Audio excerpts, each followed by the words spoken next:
how do you even practice audio engineering? And do I need that shiny new plugin to finally get great mixes? Let's find out.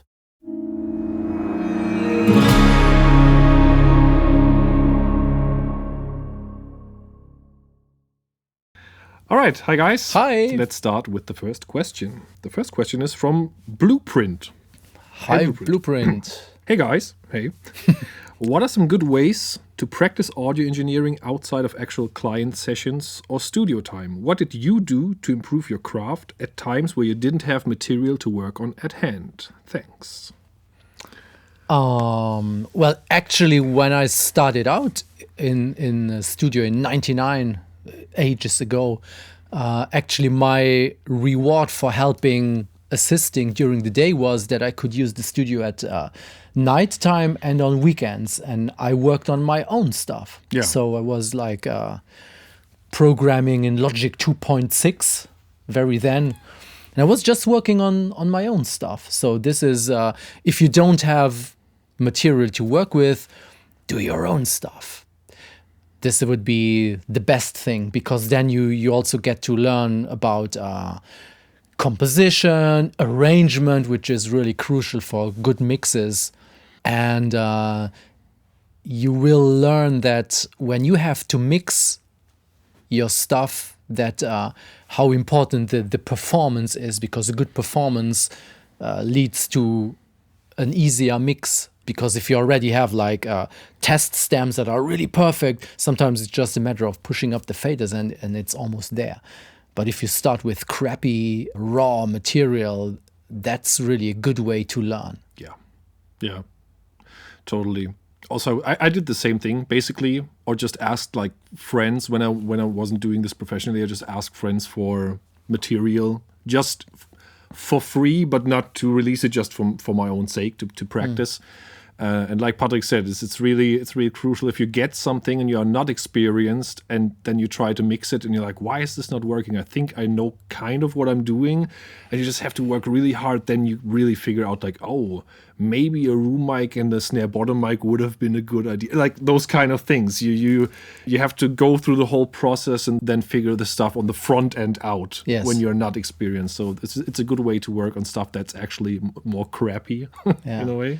But if you don't have the possibility to actually record in a recording room or anything, there are ways to get like free stems also. I think Produce Like a Pro is a YouTube channel where they often include like the raw stems of their recording sessions for you to practice. Or if you are into harder music, I think Nail the Mix is a platform where you can get stems to practice with and see how the actual pros worked on the exact same stems. So you have basically something to look at and try for your own. Yeah. But really nothing beats working on crappy stuff, trust me. It's really working on polished, perfect tracks. It just teaches you so much. But if you really can polish a turd, and you can, these are valuable lessons. Even I think before stuff like Produce Like a Pro or like those kind of programs were a thing, I remember that I used to get my hands on tracks when I was much younger. I was just Googling stuff on like old school forums. There are always people who live on the other side of the spectrum. Basically, they are writing songs and maybe recording them in the crappy way, but they don't have any desire to mix it themselves. Yes. So they're from the other side happy to find somebody who's like, can you do something with this? And so that I know if my song is good, and you're like, cool, I need a song to see if my mixing is any good. So maybe it's a good way to start collaborating with people and interacting with other engineers and like be part of a community and not just like do your own little thing in your own little space. It's always nice to collaborate with other people and share experience. Totally. Yeah. Cool. Blueprint. Thanks for the question. Thanks.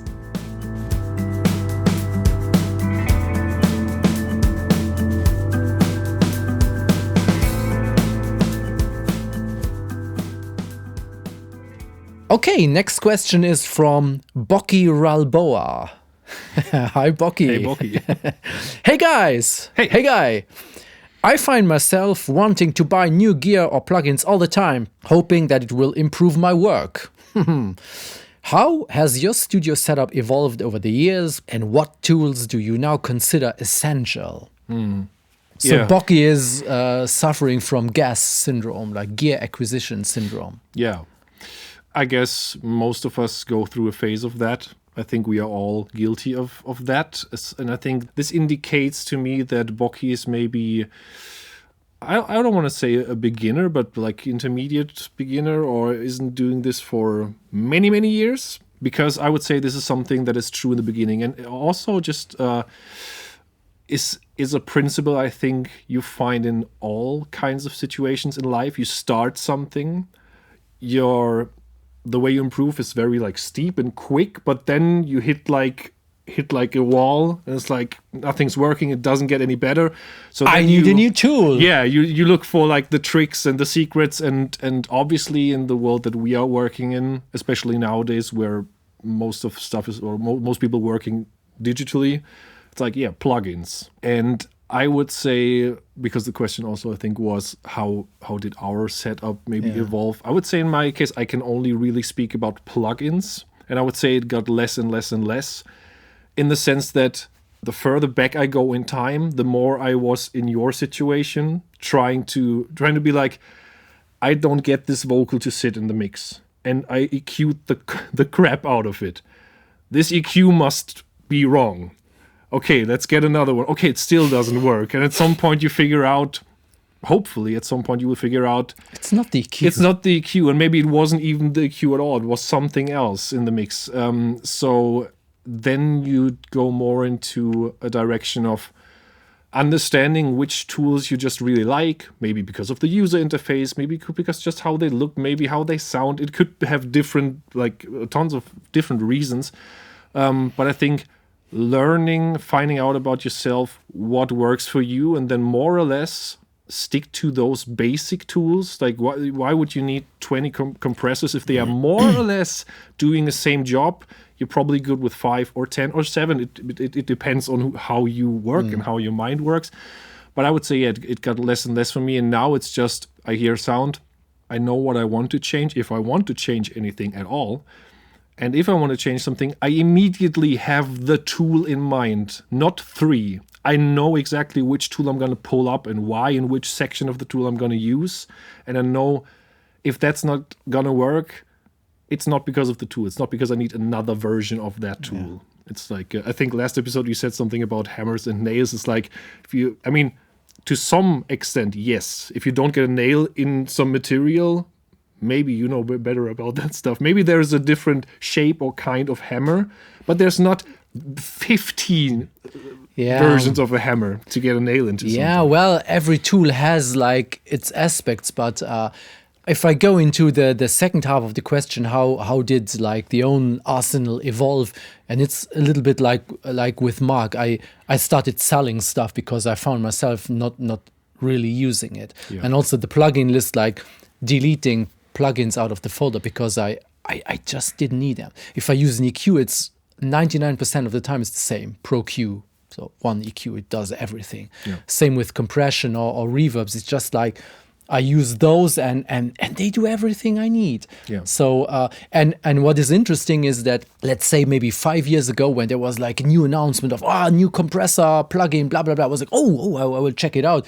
And now this is completely gonna see it. Another 1176 or another Fairchild or whatever. Yeah. I really don't care. There are exceptions to this, which are like specialty tools, like Soothe, or like the spectral EQing that Pro Q4 now offers.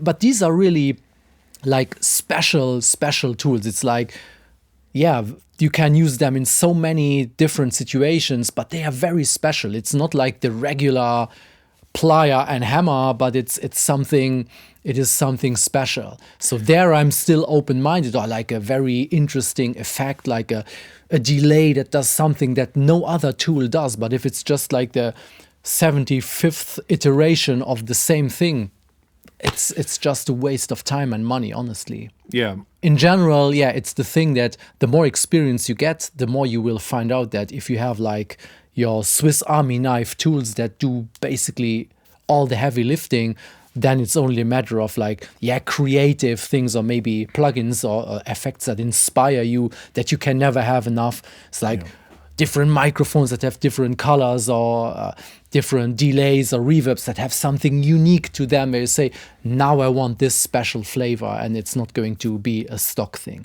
There it's a good idea to be open-minded, but you definitely don't need 5 versions of the same compressor. Yeah, absolutely. Yeah. And maybe last but not least, just remind yourself, because I think this is a thing that we more or less all accept and know now, is like when something great is happening, somebody puts out something great, and I'm not even talking about music, it's like most of the time it's the photographer and not the camera.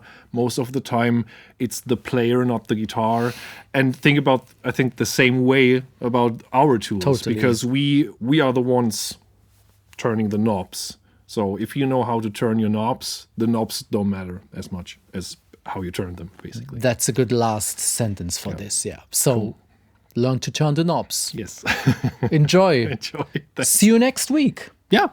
Cool. Bye-bye. Bye-bye.